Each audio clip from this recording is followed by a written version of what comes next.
कपूरी गांव में स्थित माता का यह भगवती का यह दरबार प्राचीन काल से परम पूजनीय है। यह बड़ा दुर्गम स्थान है। बड़ी जटिल यात्रा करके इस स्थान पर पहुंचा जाता है और कहा तो यहाँ तक जाता है कि जब तक भगवती की कृपा न हो तब तक यहाँ पर नहीं पहुंचा जा सकता है। यह आप देख रहे हैं, प्राचीन काल में कभी यह क्षेत्र ऋषि मुनियों की तपस्या का केंद्र रहा था। और ऐसा भी वर्णन स्कंद पुराण के मानस खंड में आता है कि शनि उड्यार में शांडिल्य ऋषि की तपोभूमि में जो हवन यज्ञ ऋषियों के समुदाय ने किए, तो वह इसी भगवती माता की कृपा, वो इन्हीं के आशीर्वाद से वह महान कार्य संपन्न हुआ। उस ऐतिहासिक काल की गवाही देता माँ भगवती का यह प्राचीन स्थल परम पूजनीय है। आज इस स्थल पर हम सौभाग्य से पहुंचे हुए हैं क्योंकि बड़ा दुर्गम क्षेत्र है और हमारे साथ हमारे सहयोगी स्नेहीजन यहाँ पहुंचे हुए हैं। माँ भद्रकाली मंदिर के आचार्य, जिनके पिता श्री पूज्य स्वर्गीय श्री पूरनचंद पंत जी की यहाँ देवी के प्रति बहुत गहरी आस्था थी। उसी तरह की आस्था पभिया गांव के निवासी स्वर्गीय श्री प्रयागदत्त पंत जी की थी। उन्हीं लोगों की प्रेरणा से आज हम माँ भगवती के इस भव्य भवन का जो अलौकिक है, जिस दरबार में पहुंचकर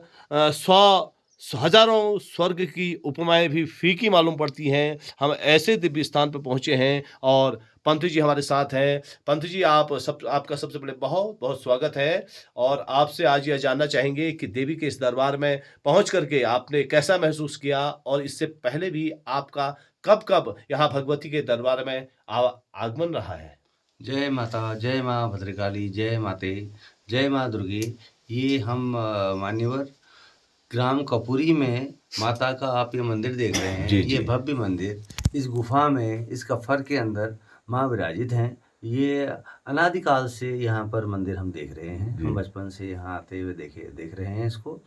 और ये कपूरी गांव में स्थित है।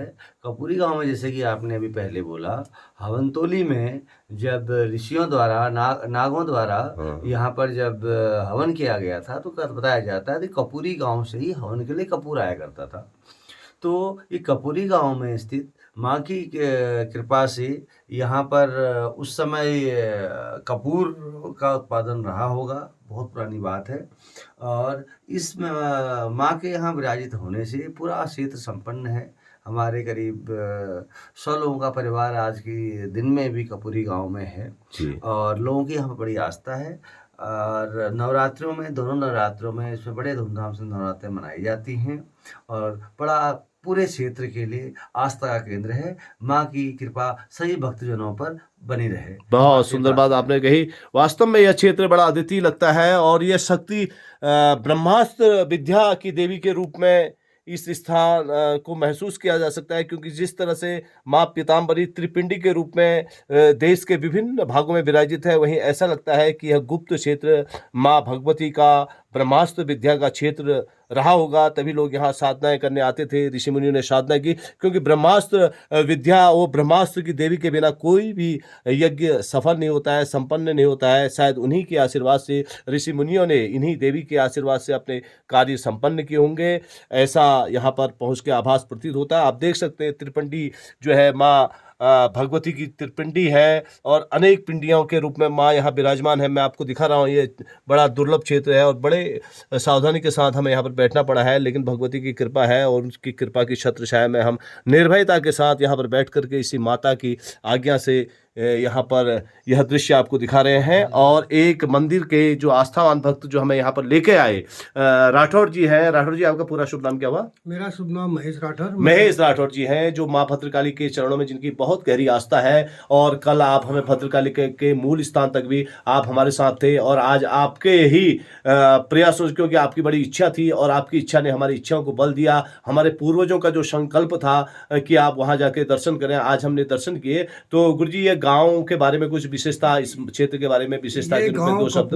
कपूरी गांव पड़ता है। कपूरी गांव में ये भगवती देवी, जिसको हमारे बुजुर्ग कहा करते थे, पूर्वजों का कहना है कि ये ब्रह्मचारिणी के रूप में इसको माना गया है। अच्छा। और पूर्वज बताते थे कि मुनि, कपिल मुनि नाम के मुनि यहाँ तपस्या करते थे। अच्छा। भूमि उनकी रही है। और जहाँ से हमारे गुरुजी ने बताया कपूर वाली बात, अभी भी इस जंगल में, बांस के जंगल में कपूर की जैसी सेंट आती रहती है। अरे वाह, अच्छा। बाकायदा हम लोग अब पहचान न पाए, सेंट यदि कोई घूमे इस जंगल में तो कपूर की सेंट आती है, सुगंध और आती इस बहुत शिला बढ़िया। से हाँ हाँ। पेड़ शिलाजीत टपक रहा है। अच्छा इसको आप अच्छा अभी अच्छा, देख ये सकते जो हैं, पर्वत के, शिलाजीत हाँ हाँ, काले रंग का, ये पूरा शिलाजीत है, अच्छा पियर अच्छा, शिलाजीत। ये जो अब काले रंग की जो जी आकृति दिखाई दे रही है, जी, ये पूरे शिलाजीत शिलाजीत की है। शिलाजीत अच्छा, तो ये शिलाजीत टपकता है यहाँ से। टपकता रहता है। और हमारे बुजुर्ग बताते थे, जैसे कोई पर्व होता है पूर्णिमा या हाँ। अमावस्या को, तो यहाँ से भद्रकाली को रात जो है माँ का डोला चलता है। अच्छा, यहाँ से यहाँ भद्रकाली से का भद्रकाली तक माँ का डोला चलता है। अरे जब वाह, डोला चलता है तो ढोल नगाड़ों की आवाज आती है। अच्छा। तो आजकल तो आवाज हम सुनते नहीं है। हाँ हाँ, तो लेकिन एक, आजकल दृष्टांत ये नजर आते हैं, जब कभी इस जंगल में आग लगने लगी तो यहाँ से कोई महिला की रोने की ऐसी आवाज आती है, अभी भी आज अच्छा जय आज हो। भी आती है। अरे, ये दृष्टांत नजर आते हैं हमें। तो मैं आभार व्यक्त करूंगा आपका कि आप जैसे संवाददाता यहाँ पहुंचे, इतने वीरान जगह हमें चलिए, जंगल बहुत के बहुत अंदर। धन्यवाद तो आपका मैं इसके निवेदन लिए। भी करूंगा आपसे कि आगे को सरकार के पास हमारी ये मांगे रखिए कि इसको पर्यटन में डाला जाए, पुराने जो हमारे धरोहरें हैं इनको बचाया जाए, कुछ सहयोग सरकार के द्वारा भी मिले, यही मेरी शुभकामना आपसे भी है। धन्यवाद। चलिए, बहुत बहुत आज संभल करके, क्योंकि वास्तव में दुर्गम स्थान है, यहाँ पर हम बड़े जटिल रूप से इस कवरेज को कर रहे हैं, क्योंकि ये माता की कृपा से ही इसको कवर किया जा रहा है, माता की इच्छा से ही यह कवर किया जा रहा है, क्योंकि भगवती की इच्छा के बिना तो कुछ भी नहीं होती है। शिव पिंडी एक और दिख रही है। कुल मिलाकर के यह अद्भुत स्थान का नज़ारा आपको दिखाया, और यह क्षेत्र परम पूजनीय है। और जब कभी भी आप माँ भद्रकाली के दर्शनों के लिए भद्रकाली दरबार जाएं, चंडिका गुफा में, गुफा क्षेत्र में जाएं, तो अवश्य ही कपूरी की इस देवी, जो भगवती देवी के नाम से जानी जाती है, और हमें तो ये साक्षात माई पीताम्बरी, भगवान विष्णु की आराध्या देवी, त्रिपुर सुंदरी का बड़ा सुंदर रूप प्रतीत हो रही है। कुल मिला के माँ तो एक ही है, माँ अनंत रूप में विराजित है। बहरहाल इस स्थान पर हम इस भगवती को माँ पीताम्बरा के रूप में, माता महाकालिका के रूप में, माता हाट कालिका के रूप में, माता चामुंडा के रूप में, चंडिका के रूप में, विभिन्न रूपों में नमन करते हुए ने सादर प्रणाम करते हैं, तथा आप सभी के लिए, इस क्षेत्र से हम सभी स्नेहीजन आप सभी के लिए मंगल कामनाएं करते हैं। जय माँ भगवती, जय माँ कपूरी गांव की देवी, जय शंकर के हर हर महादेव।